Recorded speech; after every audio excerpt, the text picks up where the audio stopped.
संजय गांधी राष्ट्रीय उद्यानात 1.5 लाखांची वस्ती आहे. त्यातील 43 पडे असून त्यांचं पुनर्वसन म्हाडाच्या माध्यमातून राष्ट्रीय उद्यानाच्या बाहेर करण्याचं ठरलं आहे. काहींना उत्तन तर काहींना ठाणे इथे जागा देण्यात येणार आहे, अशी माहिती वनमंत्री गणेश नाईक यांनी दिली आहे. त्यामुळे राष्ट्रीय उद्यानातील आदिवासींचा पुनर्वसन होणार का, अशी चर्चा रंगू लागली आहे.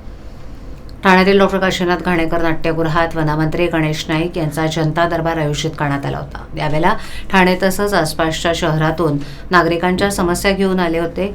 नागरिकांचे अर्ज स्वीकारल्यानंतर गणेश नाईक यांनी माध्यमांशी संवाद साधला.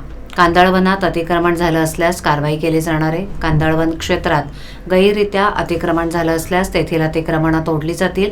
नियमांचा भंग करणाऱ्यांवर दयामाया दाखवली जाणार नाही. गोरगरिबांनी झोपडपट्ट्या बांधल्या असतील तर त्या नागरिकांचं पुनर्वसन दुसरीकडे केलं जाईल. आता राष्ट्रीय उद्यानातील 1.5 लाखांची वस्ती आहे. त्यात 43 पाडे असून तिथे आदिवासी राहतात. त्यांचं पुनर्वसन म्हाडाच्या माध्यमातून होणार असून ते राष्ट्रीय उद्यानाच्या बाहेर करण्याचं ठरलंय. काहींना उत्तन तर काहींना ठाण्याला जागा देण्यात येणार आहे. नियमांचा भंग होईल असं कोणतंही काम केलं जाणार नाही, असं नाईक यावेळेला म्हणाले.